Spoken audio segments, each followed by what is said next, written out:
Friends, PSC ഹെൽത്ത്മാനിലേക്ക് എല്ലാവർക്കും സ്വാഗതം. ഞാൻ നീതു. ഇനി വരാൻ പോകുന്ന പരീക്ഷകളായ പ്യൂൺ അറ്റൻഡർ പരീക്ഷയ്ക്കും അതുപോലെ തന്നെ ഗാദി ബോർഡ് LDC പരീക്ഷയ്ക്കും ആവശ്യമായ പ്രീവിയസ് മാത്സിലെ 14ാം ഭാഗം ഇന്ന് ഞാൻ നിങ്ങൾക്ക് പറഞ്ഞുതരാൻ പോകുന്നത്. അപ്പോൾ നമുക്ക് ക്ലാസ്സിലേക്ക് കടക്കാം. ഫസ്റ്റ് ക്വസ്റ്റ്യൻ, അടുത്തത് ഏത്? Set A YB XC dash. അതായത് set A YB XC dash. അപ്പോൾ നമുക്ക് ഇവിടെ ഏതാണ് കണ്ടുപിടിക്കേണ്ടത്? ഇതെങ്ങനെ കണ്ടുപിടിക്കാൻ പറ്റും? സെറ്റ് YX ഈ ABC എഴുതുമ്പോൾ പുറകിൽ നിന്നും ഫ്രണ്ടിലോട്ടത് സെറ്റ് YX കഴിഞ്ഞാൽ ഇവിടെ W, സെറ്റ് YX കഴിഞ്ഞാൽ W. അതുപോലെ തന്നെ ABC അടുത്തേതാണ് D. അപ്പോൾ ഇതിൻ്റെ ആൻസർ WD.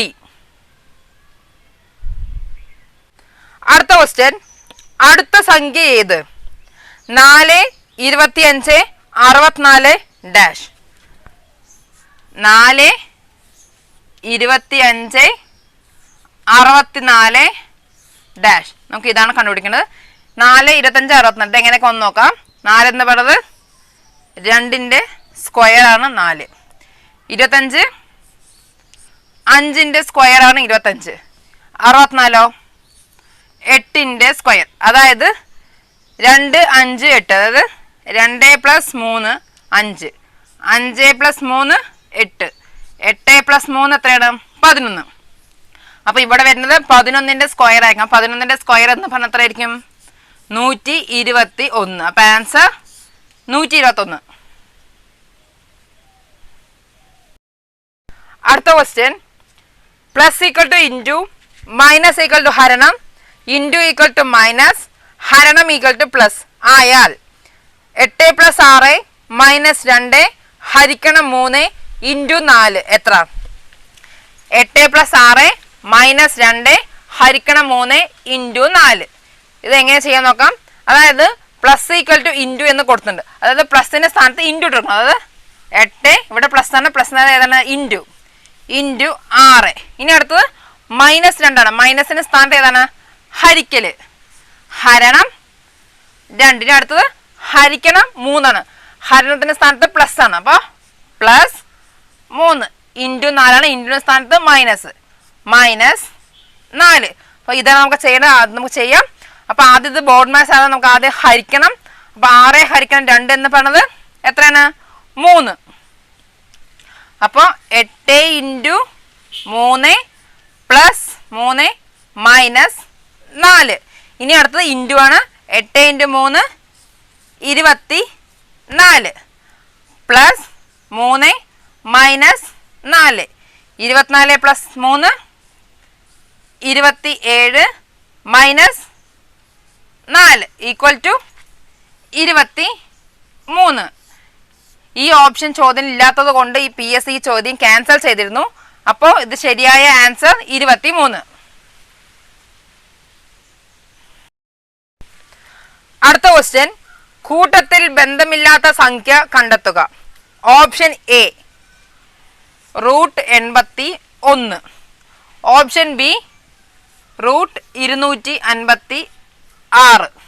Option C √324.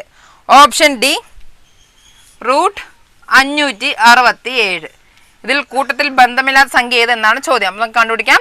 ഈ 81 എന്ന് പറയുന്നത് 9ന്റെ സ്ക്വയർ ആണ് 81.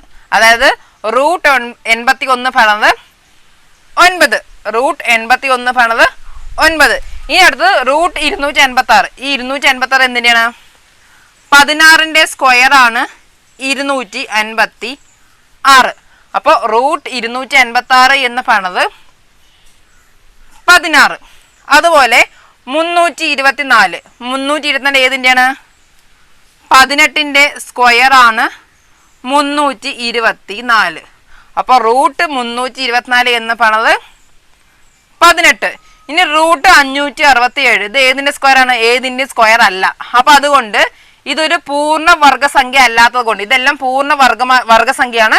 ഈ റൂട്ട് 567 എന്ന് പറഞ്ഞ പൂർണ്ണവർഗസംഖ്യ അല്ലാത്തത് കൊണ്ട് ഓപ്ഷൻ ഡി റൂട്ട് 567 ആണ് ആൻസർ.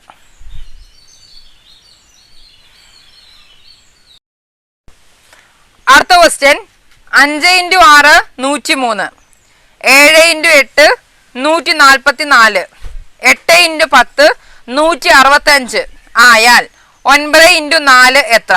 അതായത് 5 × 6 103, 7 × 8 144, 8 × 10 165 ആയാൽ 9 × 4 എത്ര എന്നാണ് ചോദ്യം. ഇതെങ്ങനെയാണ് ചെയ്തിരിക്കുന്നത്? 5 × 6 103, അതായത് 5ന്റെ ഡബിൾ, അതായത് 5 + 5 10, 5ന്റെ ഡബിൾ, അതായത് 5 + 5 10. 6ന്റെ പകുതി എത്രയാണ്? 3, അതായത് 5 + 5 10ഉം 6ന്റെ പകുതി 3ഉം. അങ്ങനെ 5 × 6 എന്നത് 103 ആയിട്ട് എഴുതിയിട്ടുണ്ട്. 5 + 5 10, 6ന്റെ പകുതി 3. അതുപോലെ 7 × 8, 7 + 7 എന്ന് പറയുന്നത് 7ന്റെ ഡബിൾ, 7 + 7 എന്ന് പറയുന്നത് 14, 8ന്റെ പകുതി 4, 7 + 7 14, 8ന്റെ പകുതി 4, അപ്പം 144 കിട്ടി. അതുപോലെ 8 × 10, 8 + 8 എന്ന് പറയുന്നത് 16, 8 + 8 16, 8ന്റെ ഡബിൾ, 8 + 8 16, 10ന്റെ പകുതി എത്രയാണ്? 5. അപ്പൊ 8 + 8 16, 10ന്റെ പകുതി 5, അപ്പൊ 165 എന്നും കിട്ടി. അതുപോലെ 9 × 4 എത്രയാണ്? 9 + 9, അതായത് 9ന്റെ ഡബിൾ എത്രയാണ്? 18, 4ന്റെ പകുതി 2, 9 + 9 18, 4ന്റെ പകുതി 2. അത് ഇത് ചെയ്യുന്ന പോലെ തന്നെ ഇതും ചെയ്യുക. 9 + 9 18, 4ന്റെ പകുതി 2. അപ്പൊ ആൻസർ 182. അടുത്ത ക്വസ്റ്റ്യൻ, എ എന്ന ബിന്ദുവിൽ നിന്നും ഒരാൾ 40 കിലോമീറ്റർ കിഴക്കോട്ടും അവിടെ നിന്നും നേരെ വലത്തോട്ട് 40 കിലോമീറ്ററും അവിടെ നിന്നും നേരെ ഇടത്തോട്ട് 20 കിലോമീറ്ററും അവിടെ നിന്നും നേരെ ഇടത്തോട്ട് 40 കിലോമീറ്ററും വീണ്ടും അവിടെ നിന്ന് വലത്തോട്ട് 10 കിലോമീറ്ററും നടന്നു. എയിൽ നിന്നും ഇപ്പോൾ അയാൾ എത്ര അകലെയാണ്? അതായത് എ എന്ന ബിന്ദുവിൽ നിന്നും അയാൾ ആദ്യം പോയത് കിഴക്കോട്ട് 40 കിലോമീറ്റർ സഞ്ചരിച്ചു. എ എന്ന ബിന്ദുവിൽ നിന്ന് അയാൾ ആദ്യം പോയത് 40 കിലോമീറ്റർ സഞ്ചരിച്ചു. പിന്നെ അയാൾ തിരിഞ്ഞത് വലത്തോട്ട് 40 കിലോമീറ്റർ സഞ്ചരിച്ചു. പിന്നെ അയാൾ ഇടത്തോട്ട് 20 കിലോമീറ്റർ. ആദ്യം അയാൾ കിഴക്കോട്ട് 40, പിന്നെ വലത്തോട്ട് 40, ഇടത്തോട്ട് 20, വീണ്ടും ഇടത്തോട്ട് 40 കിലോമീറ്റർ, വീണ്ടും വലത്തോട്ട് 10 കിലോമീറ്റർ. അയാൾ ഇപ്പോൾ നിൽക്കുന്ന ഇത്ര ഈ ബിന്ദുവിലാണ് നിൽക്കുന്നത്. അപ്പൊ ഇവിടെ നിന്നും എത്ര അകലെയാണ് എന്നാണ് ചോദ്യം. അപ്പൊ എങ്ങനെ ചെയ്യാൻ പറ്റും? ഇവിടെ നിന്നും ഇതുവരെ 40 ഉണ്ട്, അതായത് ഇവിടെ നിന്നും ഇതുവരെ 40, പിന്നെ ഇവിടെ നിന്നും ഇതുവരെ എന്ന് പറഞ്ഞത് 20 കിലോമീറ്റർ ഇവിടെയുണ്ട്. അപ്പോൾ ഇവിടെ നിന്നും ഇതുവരെ എന്ന് പറഞ്ഞതും 20 തന്നെയായിരിക്കും. അപ്പൊ 40 + 20, പിന്നെ ഇവിടെ നിന്നും ഇതുവരെ 10, അപ്പോൾ +10. ഇവിടെ നിന്നും ഇതുവരെ 40, ഇവിടെ നിന്നും ഇതുവരെ 20, ഇവിടെ നിന്നും ഇതുവരെ 10. അപ്പം 40 + 20 + 10 ഇപ്പം എത്രയാണ്? 70. അപ്പോൾ ടോട്ടൽ 70 കിലോമീറ്റർ അകലെയാണ് ഇപ്പോൾ അയാൾ നിൽക്കുന്നത്.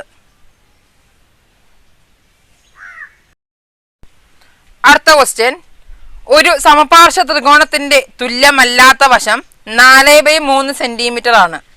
ഇതിന്റെ ചുറ്റളവ് 4/2/15 സെന്റിമീറ്റർ ആയാൽ തുല്യമായ വശത്തിന്റെ നീളം എത്ര?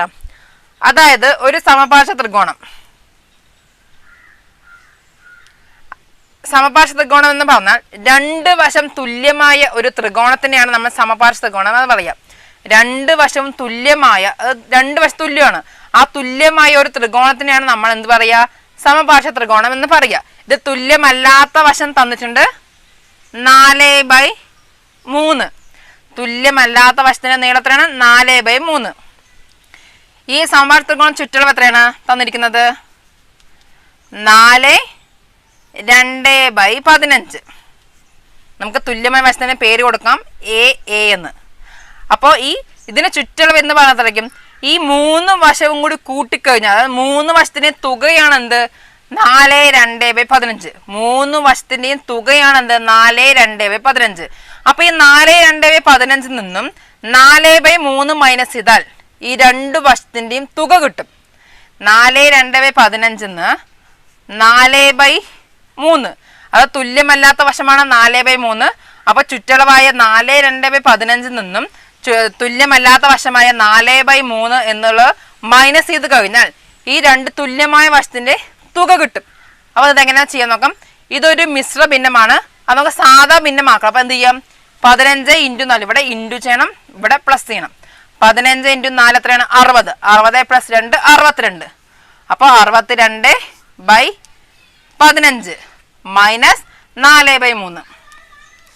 ഇതിന്റെ ഛേദം രണ്ടും വ്യത്യസ്തമാണ്, നമുക്ക് ഒരേപോലെ ആക്കാം. അപ്പൊ എന്ത് ചെയ്യണം ഇൻറ്റു 5 ഇവിടെയും ഇൻറ്റു 5.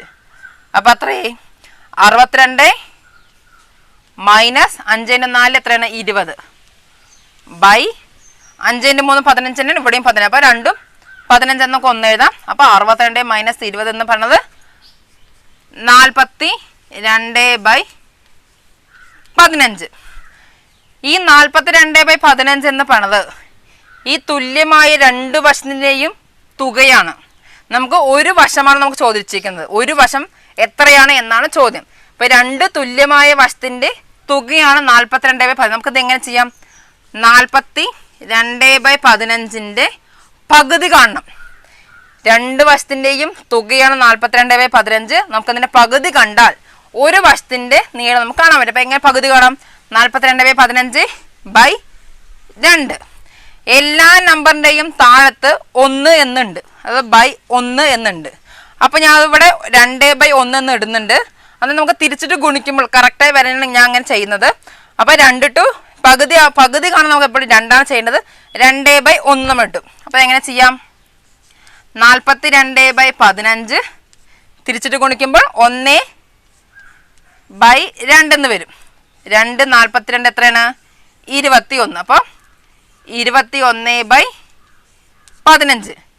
ഈ 15 3 5 തവണ 21 7 തവണ 7/5 എന്ന് കിട്ടി. 7/5 എങ്ങനെ ചെയ്യാൻ പറ്റും 7 ഹരിക്കണം 5 എന്ന് പറഞ്ഞത്. അപ്പൊ ഇതിന് ആൻസർ എത്രയായി 1 2/5. അപ്പോ ഒരു വശത്തിന്റെ നീളം എന്ന് പറയുന്നത് 1 2/5.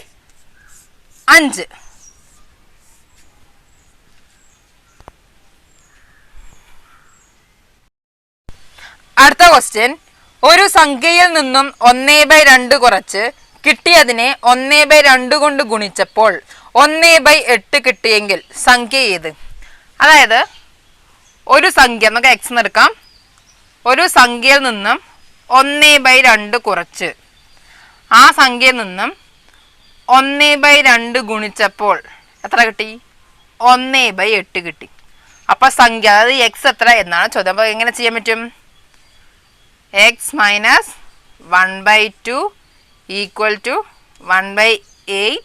ഈ ഇൻറ്റു ഈക്വലിൻ്റെ ഇപ്പുറത്തും എന്ത് വരും ബൈ വരും. ബൈ 1/2. ഇത് നമുക്ക് തിരിച്ചിട്ട് ഗുണിക്കാം. അതായത് 1/8 ഇൻറ്റു 1/2 അങ്ങ് തിരിച്ചിട്ട് ഗുണിക്കുമ്പോൾ 2/1. 2 8 4. അപ്പോൾ ഇവിടെ 1/4 വന്നു. അപ്പോൾ x minus 1/2 equal to 1/4. x minus 1/2 equal to 1/4. ഇത് എങ്ങനെ ചെയ്യാൻ പറ്റും x ഈക്വൽ ടു 1/4. 1/4 ഈ മൈനസ് ഈക്വൽ ഇപ്പോഴത്തും എന്താവും പ്ലസ് 1/2. ഇതിന് ഛേദങ്ങൾ രണ്ടും ഡിഫറെൻ്റ് ആയി നമുക്ക് സെയിം ആക്കണം. അപ്പോൾ എന്ത് ചെയ്യാൻ പറ്റും ഇൻറ്റു 2 ഇൻറ്റു 2. അപ്പം എത്രയായി x equal to 1/4 plus 1 into 2 2 by 2 2 4 4. അപ്പം എത്രയായി 1 + 2 3/4. അപ്പോൾ എക്സ് എന്ന് പറയുന്നത് 3/4. അപ്പം ആൻസർ 3/4.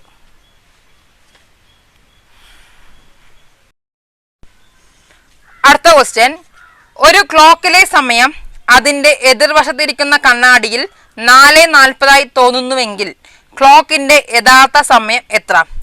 അതായത് ഒരു ക്ലോക്കിലെ സമയം തന്നിട്ടുണ്ട്, അതിൻ്റെ കണ്ണാടിയിൽ നോക്കുമ്പോൾ പ്രതിബിംബം എത്രയാണ്? 4:40. 4:40 തന്നിരിക്കുന്നത്. അപ്പോൾ യഥാർത്ഥ സമയം എത്ര എന്നാണ് ചോദ്യം. അതായത് ഈ 4:40 എന്ന് പറയുന്നത് 11 കുറവാണ്. 11 കുറവായ ഈ 4:40 തന്നിട്ടുണ്ട്, 11 കുറവാണ്. അപ്പോൾ എന്ത് ചെയ്യണം? ഈ 4:40 എന്ത് ചെയ്യണം? 11:60 നിന്നും ഈ 4:40 കുറയ്ക്കണം. 4:40 കുറയ്ക്കണം. അപ്പം എത്ര കിട്ടും? 7:20. അപ്പം യഥാർത്ഥ സമയം 7:20. 11 കുറവാണ് ഈ 4:40, അതുകൊണ്ട് 11:60 നിന്നും 4:40 കുറയ്ക്കുക. 11 കൂടുതലാണെങ്കിൽ അപ്പം നമ്മൾ എന്ത് ചെയ്യണം? 23:60 നിന്നും കുറയ്ക്കണം. 11 കൂടുതലാണ് നമുക്ക് സമയം തന്നിരിക്കുന്നതെങ്കിൽ 23:60 നിന്ന് കുറയ്ക്കുക. 11 താഴെയാണ് സമയം തന്നിരിക്കുന്നതെങ്കിൽ 11:60 നിന്ന് കുറയ്ക്കുക. അപ്പോൾ ഇതിനെങ്ങനെ ചെയ്യേണ്ടത്? 11 കുറവാണ് 4:40, അപ്പോൾ 11:60 നിന്നും 4:40 കുറച്ച് കഴിഞ്ഞാൽ 7:20. അപ്പോൾ യഥാർത്ഥ സമയം 7:20. അടുത്ത ക്വസ്റ്റ്യൻ, 1984 ജനുവരി 1 ഞായറാഴ്ച ആയിരുന്നുവെങ്കിൽ 31/12/1984 ഏത് ദിവസമായിരുന്നു? അപ്പോൾ 1984 ജനുവരി 1 ഞായർ. 1984 ഡിസംബർ 31 ഏത് ദിവസം എന്നാണ് ചോദ്യം. അപ്പോൾ നമുക്ക് ആദ്യം എന്ത് ചെയ്യണം? ഈ 1984 എന്ന് പറയുന്നത് ലീപ്പ് ഇയർ ആണോ അല്ലയോ എന്ന് കാണണം. അപ്പോൾ എങ്ങനെ ചെയ്യാൻ പറ്റും? ഇത് സാധാരണ വർഷമാണ്. ഈ സാധാരണ വർഷത്തിനെ 4 കൊണ്ടും നൂറ്റാണ്ടുകളെ 400 കൊണ്ടും ഹരിക്കുമ്പോൾ കറക്റ്റായി പോകുന്നുവെങ്കിൽ അതൊരു ലീപ്പ് ഇയർ ആണ്. അപ്പോൾ 1984 ഒരു ലീപ്പ് ഇയർ ആണോ നോക്കാൻ 4 കൊണ്ട് ഹരിക്കുക. 1984 4 കൊണ്ട് ഹരിക്കുമ്പോൾ 4 16, ഇവിടെ 3 വരും. അപ്പോൾ 9 4 36, ഇവിടെ 2 8. അപ്പോൾ ഇതിൻ്റെ 498 കറക്റ്റായി പോകുന്നുണ്ട്. 1984 4 കൊണ്ട് ഹരിക്കുമ്പോൾ 498 കറക്റ്റായി പോകുന്നുണ്ട്. അപ്പോൾ 1984 ലീപ്പ് ഇയർ ആണ്. ലീപ്പ് ഇയർ എന്ന് പറഞ്ഞാൽ എന്താണ്? ഒരു വർഷം കൂടുതൽ, അത് ഒരു ദിവസം കൂടുതൽ, അത് അതിവർഷമാണ് 1984. അത് മനസ്സിലായി. അതിവർഷത്തിൽ എന്താണ്? ഒരു ദിവസം കൂടുതലാണ്. അപ്പോൾ ജാനുവരി 1 ഞായറാണെങ്കിൽ ഡിസംബർ 31 ഏത് ദിവസമായിരിക്കും? അതായത് ഫെബ്രുവരിയിൽ 29 ദിവസം ഉണ്ടാവും. അതിവർഷമായ 1984 ഫെബ്രുവരി 29 ദിവസം ഉണ്ടാവും. അല്ലാത്ത വർഷത്തിൽ 28 ദിവസമേ ഉണ്ടാവുള്ളൂ. അപ്പോൾ ഇതിൽ 1984 ഫെബ്രുവരി 29 ദിവസം ഉള്ളത് കൊണ്ട് ജാനുവരി 1 ഞായറാണെങ്കിൽ ഡിസംബർ 31 ഏത് ദിവസമായിരിക്കും? തിങ്കൾ. അല്ലാത്തൊരു വർഷം, അതായത് ലീപ്പ് ഇയർ അല്ലാത്തൊരു വർഷത്തിൽ ജാനുവരി 1 ഞായറാണെങ്കിൽ ഡിസംബർ 31 ഞായർ തന്നെയായിരിക്കും. ലീപ്പ് ഇയർ അല്ലാത്തൊരു വർഷത്തിൽ ജാനുവരി 1 ഞായറാണെങ്കിൽ ഡിസംബർ 31 ഞായർ തന്നെയായിരിക്കും. ഇതൊരു ലീപ്പ് ഇയർ ആയതുകൊണ്ടാണ് ജാനുവരി 1 ഞായറും ഡിസംബർ 31 തിങ്കളുമായത്. മനസ്സിലായില്ലേ? അപ്പോൾ ഇതിൻ്റെ ആൻസർ തിങ്കൾ.